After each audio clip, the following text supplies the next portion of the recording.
We're in 1 Corinthians chapter 7 of the NIV Bible. Now for the matters you wrote about. It is good for a man not to marry. But since there is so much immorality, each man should have his own wife, and each woman her own husband. The husband should fulfill his marital duty to his wife, and likewise the wife to her husband. The wife's body does not belong to her alone, but also to her husband.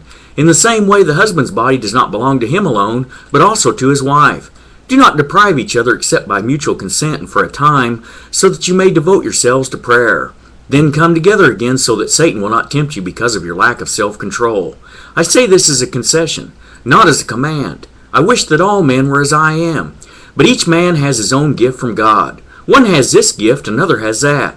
Now to the unmarried and the widows I say, it is good for them to stay unmarried, as I am. But if they cannot control themselves, they should marry. For it is better to marry than to burn with passion. To the married I give this command, not I, but the Lord. A wife must not separate from her husband. But if she does, she must remain unmarried or else be reconciled to her husband. And a husband must not divorce his wife. To the rest I say this, I, not the Lord, if any brother has a wife who is not a believer, and she is willing to live with him, he must not divorce her. And if a woman has a husband who is not a believer, and he is willing to live with her, she must not divorce him.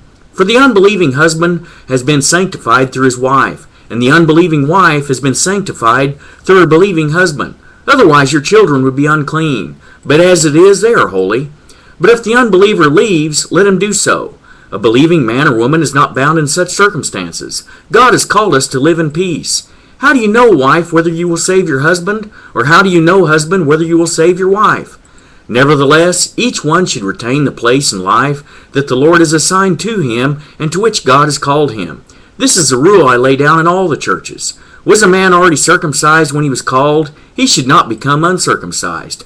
Was a man uncircumcised when he was called? He should not be circumcised. Circumcision is nothing, and uncircumcision is nothing. Keeping God's commands is what counts. Each one should remain in the situation which he was in when God called him. Were you a slave when you were called? Don't let it trouble you, although if you can gain your freedom, do so. For he who was a slave when he was called by the Lord is the Lord's freed man. Similarly, he who is a free man when he was called is Christ's slave.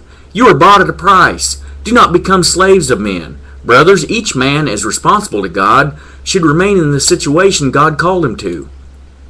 Now about virgins. I have no command from the Lord, but I give a judgment as one who by the Lord's mercy is trustworthy. Because of the present crisis, I think that it is good for you to remain as you are. Are you married? Do not seek a divorce. Are you unmarried? Do not look for a wife.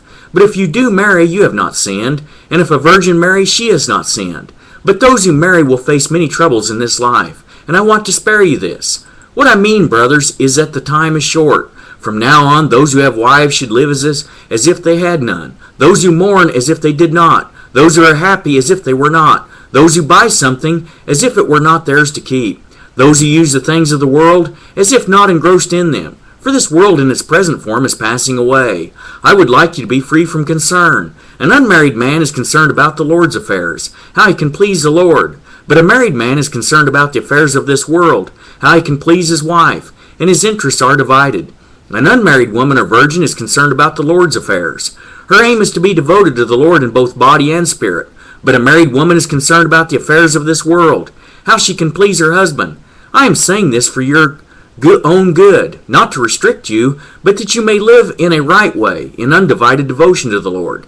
If anyone thinks he is acting improperly toward the virgin he is engaged to, and if she is getting along in years and he feels he ought to marry, he should do as he wants. He is not sinning. They should get married. But the man who has settled the matter in his own mind, who is under no compulsion, but has control over his own will, and who has made up his mind not to marry the virgin, this man also does the right thing.